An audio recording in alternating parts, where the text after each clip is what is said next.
Hello there guys, welcome back to Younes Talks Football, welcome back to a brand new video. I hope all of you are doing well today. It's a double upload day.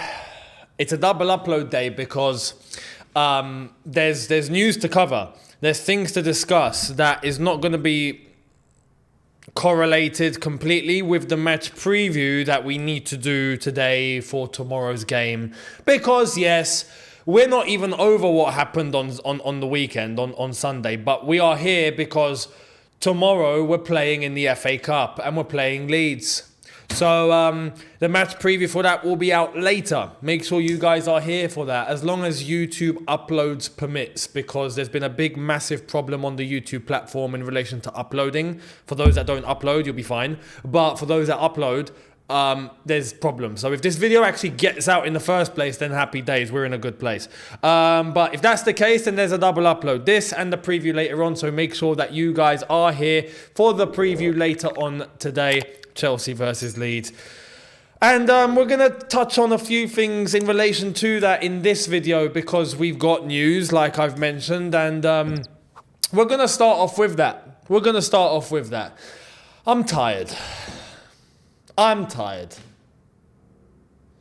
This football club now, I can't even find the words. Left, right, centre, up, down, wherever you want to look. Tactically, mentally, physically, medically, financially, all the flipping alleys you can find, we are a mess. And this is the additional bit of the news that has added on to the mess. Just to compound it even further, check this out. Nkunku is out for 3 to 4 weeks, and they hope it won't be more, according to Pochettino. I'm so done. I'm done. No, I'm actually done. There's always going to be a few people that try and say, but try and look at something positive. I'm not doing that any longer. Nah. I tried, you know what? I tried to go down that route for the cup final because it's a cup final, right? I actually tried to...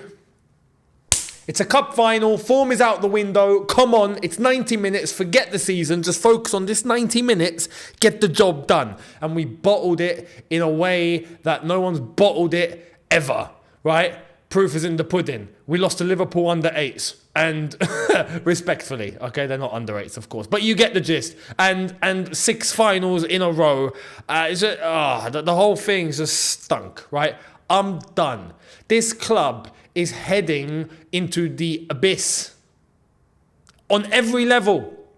This only adds to it. There is something drastically wrong at Chelsea Football Club when it comes to players, looking after players, or managing the players, or training the players, or treating the players, or other players. Have we scouted completely wrong? Have we brought in a bunch of weaklings? Something is wrong at this club. Big time. This player, respectfully, is broken. Broken. And you know what? It doesn't even end there. Let's get into more. Here's what Pochettino had to say. We learned yesterday Nkunku got injured, but we don't know when he got injured. Great. Fantastic. He's injured. We don't know when. God knows. God knows. Have you thought about asking him?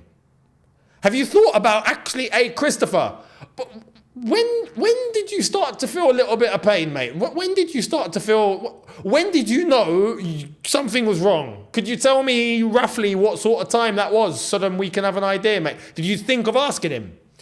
Like, what? This is laughable.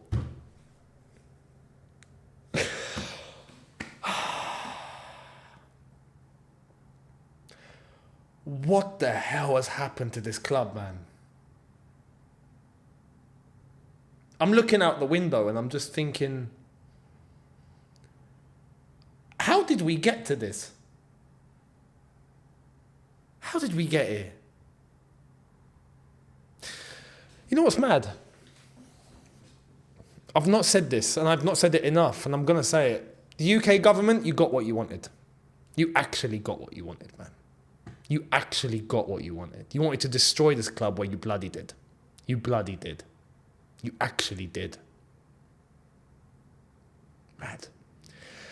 The thing is, this player has arrived at the club, and just like a few others, right, he can't find fitness, even if it was staring him in the face. Like I've said, something is drastically wrong.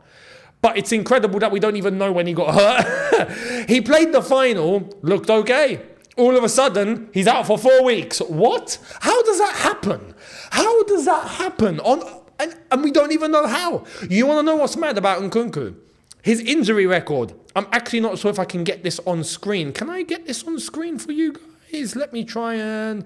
no, it doesn't allow me. It doesn't allow me to bring it all the way up. But basically, right?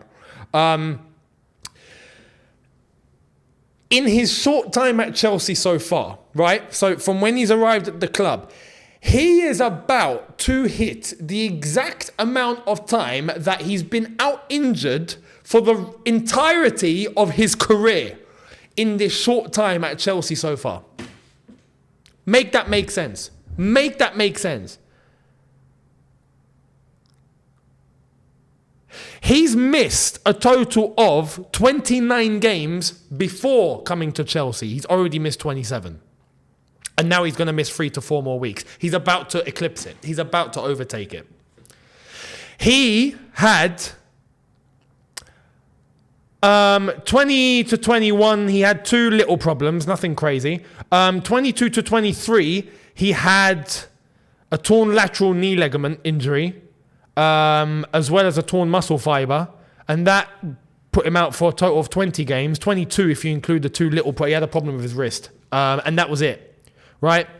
A total of 83 plus 39 plus 10 plus 3 days. He was out for the 22-23 season, right? So that's 135 days that he missed in the 22-23 season. This season alone, he's already missed 175 days.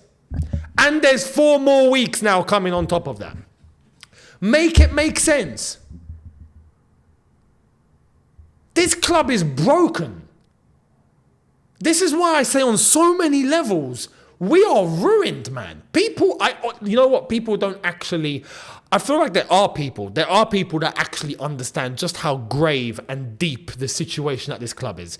But there are some people that don't actually understand or comprehend it. Or they don't want to believe it. They think, it's impossible. It can't be. Wakey. I had a coffee next to me. I've finished it. But if I had it, I would show it to you. Wake up and smell it.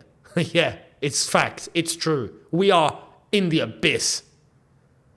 It's bonkers. So, that's Nkunku. We'll get to more of what's going to be expected tomorrow when we play Leeds in the preview later on, so make sure that you're there for that. But Pochettino spoke.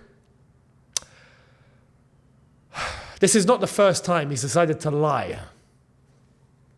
Another exhibit to show. Pochettino clarifies, I never told the team to play for penalties. He says the substitutions of Mudryk and Nkunku, Madueke shows he tried to win the game in extra time. Some of our decisions in transition in extra time weren't the best. The 2 best players in the game were Kelleher and Van Dijk. That was the difference. So why did you say what you said after the game? Like I said yesterday. If there's 2 options, if he went down the route, because of his English, if he actually meant the team, right, felt like they would have wanted penalties, then you're allowing the team to decide. Now, if you're saying the other option, which is that in your interpretation it looked like they were getting tired, then you were the one responsible for taking that into consideration to allow it to go to penalties afterwards then. Because you've realised they're too tired, which I don't even understand in the first place. How are we tired? And now you're saying, no, I didn't want the team to play for penalties. Well, wake up your mind. Which one is it? Is it what you said after the game or is it what you said today? And it's not the first time he's done this. He said he's contradicted himself before. So I'm not even going to pay attention to this. Honestly, right now, Pochettino, words could come out of his mouth with gold and honey. And I wouldn't take it seriously. It's as simple as that. It's as simple as that. He says this too, funnily enough. We're going to keep reading what you said. Chelsea's about to win. Liverpool spent 4 years. Klopp didn't win a title, but got the support from the club. Now they are getting what they deserve because of that. For us, after 7 or 8 months, to get to the final is a massive achievement in this project. I'll have you know, Klopp is a top renowned manager who knows what he's doing. 1. 2, Liverpool didn't go down the stupid route of project like we've decided to go down. They actually decided to make sure that they stuck to some sort of decency, not rip the club out from head to toe, and actually keep the elements that's going to get them across the line. Didn't find themselves mid-table 2 seasons in a row and looking completely mediocre after having spent 1 billion. I hope that summed it up. So don't compare. Stop this comparison with Liverpool, please. They know what they're doing. We ain't got a Scooby. We ain't got a clue. And unfortunately, Poch, it's not all your fault. You're a byproduct of why it is the way that it is. Simple as that. You're part of the reason. You're not the reason, but you're part of the reason. You've been hired because of the mess that they've decided to send this club in. So it is what it is. But he also said this. Yes, I feel the owner's support. Todd sent me a nice message after the game. Oh, did he? He sent you a nice message. Oh, that's nice. That's nice. I like that. Yeah. I think it's nice. Yeah. He sent you a nice message. Wow. Wow.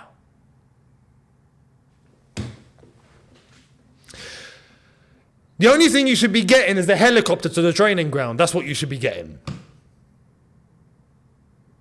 But we don't do that nowadays. Nah, we don't do that nowadays. Shout out Roman. Let's talk about tomorrow and where it's heading. Whispers are already floating out of Stamford Bridge. Pochettino cannot afford to lose to Leeds. But he sent you a nice message. It's all good. This club, man. Wow. It's sad. It's sad. It's really sad, man. To see like us like this, man. The mediocrity is just it's crazy. It's crazy. But anyway, where are Chelsea heading? Right? Well, we had this come out yesterday. So check this out. While Chelsea's hierarchy remain happy with Stewart and Winstanley and want to build the foundations around them, others are less complimentary. There are questions over the quality of their signings. People struggle to see the idea behind the squad. It is noted that the best players are still mostly the academy graduates. It's funny because in that press conference earlier today, Pochettino actually said that he didn't have any options to bring on in midfield. Hold that thought. Hold that thought. Liverpool, in that same final, Klopp decided to deploy 4-5 academy boys, right? From the academy to come on and get Liverpool over the line in extra time. We had 3 academy players, one of them being a central midfielder. And we didn't even look at them. But we're all about Project Youth. Ironically, nah. We're all about playing the players that actually cost us a bit of money, despite their lack of ability. Forget the Cobham boys. We're not about Project Youth. We just want to make it look like we are, but we're really Project Finance. That's what we're doing. We're Project Finance. We're looking at all the financial interests in the team first, and that's it. We're not really about just playing the kids for the sake of playing kids. No, we're not about that. We're looking at an investment. The 3 academy boys, one of them a centre mid, could have come on for a little burst of energy, just like Liverpool were forced to do because they've got injuries and they had to play their academy boys, and they won them the game. So what's the contradiction? Incredible. But anyway, best players are still academy graduates at the moment, yes. But Winstanley and Stewart are being looked at and, yep, protected. Winstanley apparently is very, very close to Bedad Igbali. So, no touching him. I'm just going to put it right now. 27th of February, you can clip this, right? For as long as Winstanley and Stewart are at the club, we are going nowhere. Simple as that. I take that back. For as long as Winstanley and Stewart are directors, sporting directors, if they're going to be at the club at the bare maximum, recruitment staff, maximum. But there needs to be a world-class sporting director above him. They shouldn't be the sporting directors. For as long as they are, this club's going nowhere. Nowhere. So that leads us on to Pochettino's apparently in trouble, right? Okay. We already know he's going at the end of the season. But anyway. What are the options? This came out last night. Chelsea have started looking at replacements for Pochettino in case they decide to part ways. That came from the Daily Mail saying the options are De Zerbi, Ruben Amorim, Miguel Angel Sanchez Munoz of Girona, and Thomas Frank. That's the list. Do you understand now why I'm saying that we'll get rid of Poch, but everything else stays the same, directors stay the same, we keep the same structure, the same people that made the mess in the first place are going to keep appointing, are going to be the ones to decide who to appoint. We're still going through that, we're still going down that route. We're going nowhere. We're going nowhere. I want to address one name on that list though, because I see the hype. Ruben Amorim. Everyone on that list for me is a no-go zone. Except Ruben Amorim on one condition. One condition, because I'm not settling for mediocrity. I'm not taking any more risks. Stupid risks, needless risks. Risks where you look at the name and go, I'm not even sure this is good enough, but I've got to hope that it's good enough, even though I'm not flipping sure. Listen, we should not go down that route again. We need some certainty, man. Mate, we are going 2 seasons in a row mid-table. Possibly bottom half of the table 2 seasons in a row. With no European competition. Again. De Zerbi, what are we doing? Munoz has had half a good season in his life. All of a sudden, linked to Chelsea. Fantastic. He's done great at Girona, but for the love of God, no one should be going for him. Let him keep working at Girona. Let's see where he goes. Flipping hell. Who knows? He might fall off. Girona might finish 4th. What are we going to do then? Oh, no, he's still top manager.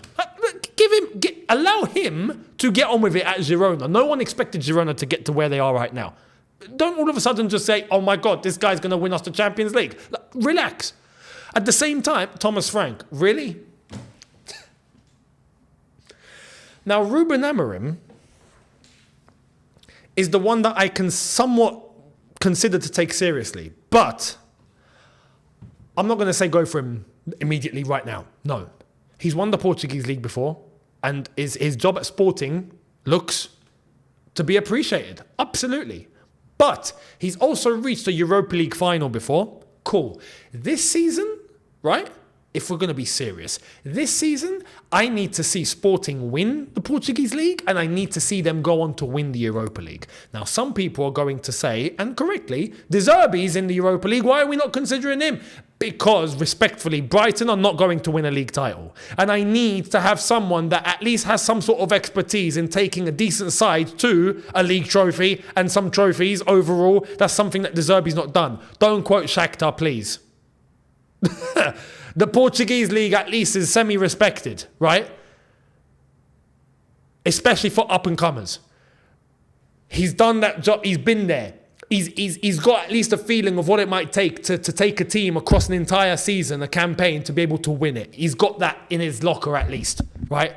At a decent level with Sporting. Cool. And when no one was expecting them to either, he did help Sporting to get back to a decent level.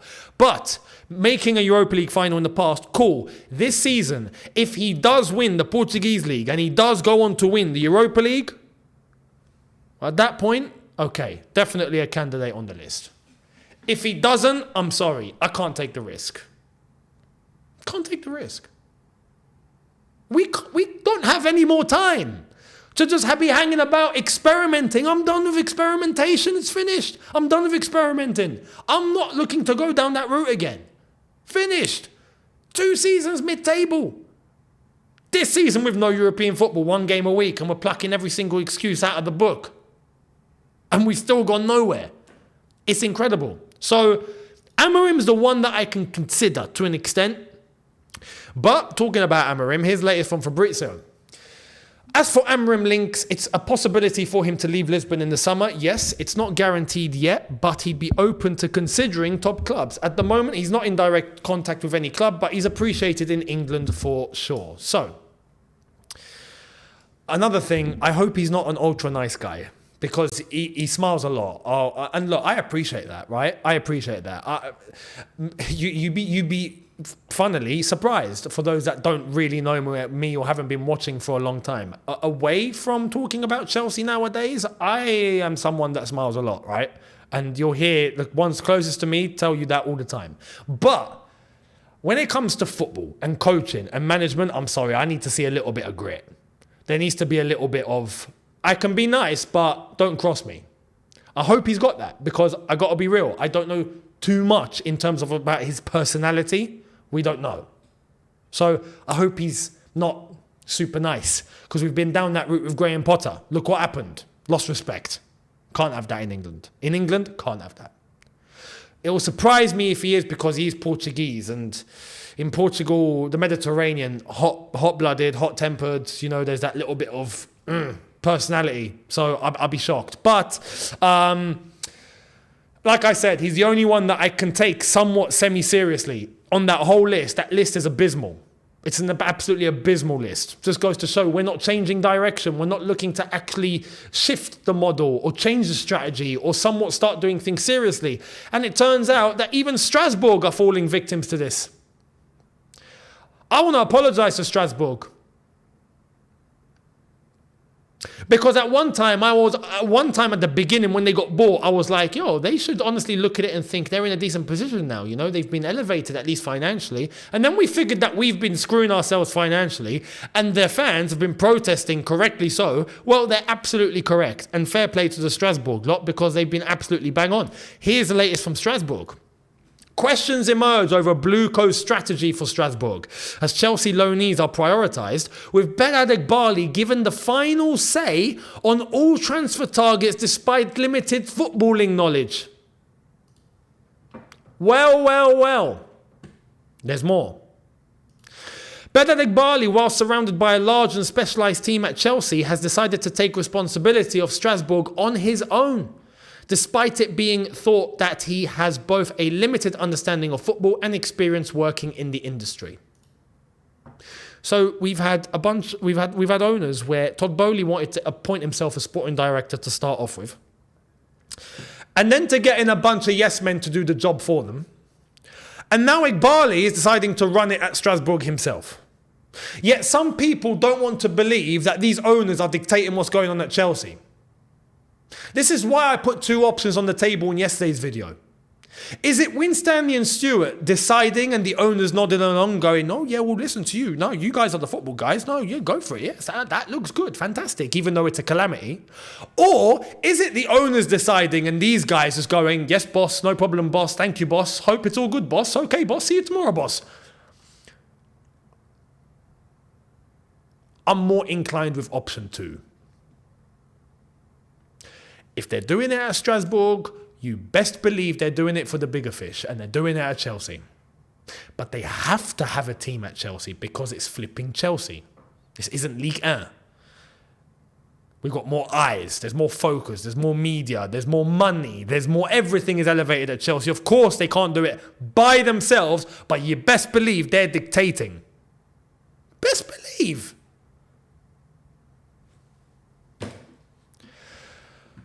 Like I've said, from head to toe, it's a mess on every level. Like I said at the start of the video, tactically, physically, mentally, medically, financially, bring them all. Mess. So, Let me know your thoughts down below. And I will see all of you later on for video number 2, where we get into the preview for Chelsea versus Leeds. And best believe tomorrow is a big day. This is a big fixture. And you can already tell that, there's already tickets heading back to the exchange. That just goes to show you that fans are not feeling good. Tomorrow's a big one. And I'll explain all in video number 2. So make sure you guys are there later on. Much appreciated. Do not forget to hit the subscribe button and the notification bell to be notified once that video does go live and it's uploaded. Thank you all so much. Let me know your comments in the comment section below, and I will catch all of you later on. So thank you all very much for watching, people. See you a lot later for video number 2. Have a good one. See you later. Take care and peace.